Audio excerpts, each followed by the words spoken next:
Deutéronome, chapitre 23.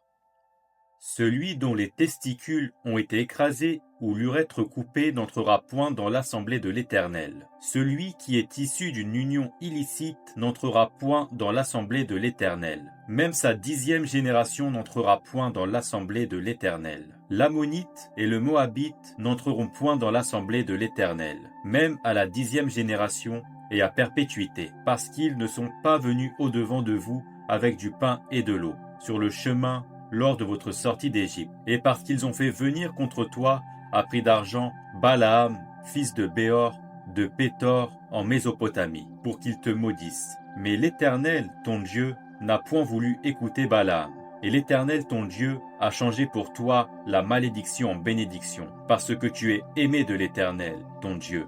Tu n'auras souci ni de leur prospérité, ni de leur bien-être, tant que tu vivras à perpétuité. Tu n'auras point en abomination l'Édomite, car il est ton frère. Tu n'auras point en abomination l'Égyptien, car tu as été étranger dans son pays. Les fils qui leur naîtront à la 3e génération entreront dans l'assemblée de l'Éternel.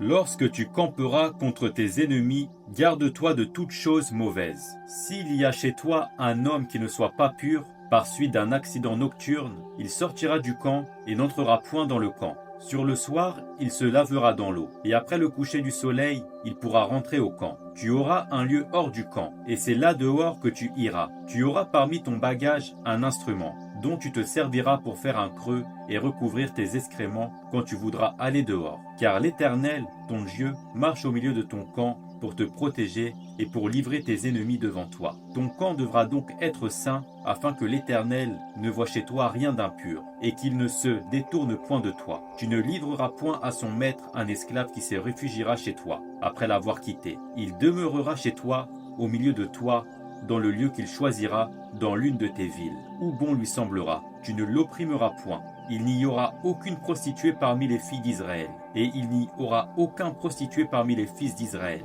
Tu n'apporteras point dans la maison de l'Éternel, ton Dieu, le salaire d'une prostituée, ni le prix d'un chien, pour l'accomplissement d'un vœu quelconque, car l'un et l'autre sont en abomination à l'Éternel, ton Dieu.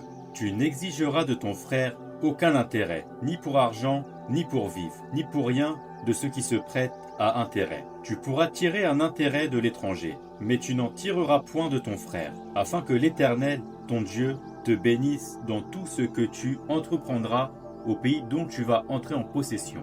Si tu fais un vœu à l'Éternel, ton Dieu, tu ne tarderas point à l'accomplir, car l'Éternel, ton Dieu, t'en demanderait compte, et tu te chargerais d'un péché. Si tu t'abstiens de faire un vœu, tu ne commettras pas un péché, mais tu observeras et tu accompliras ce qui sortira de tes lèvres. Par conséquent, les vœux que tu feras volontairement à l'Éternel, ton Dieu, et que ta bouche aura prononcé. Si tu entres dans la vigne de ton prochain, tu pourras à ton gré manger des raisins et t'en rassasier, mais tu n'en mettras point dans ton vase. Si tu entres dans les blés de ton prochain, tu pourras cueillir des épis avec la main, mais tu n'agiteras point la faucille sur les blés de ton prochain.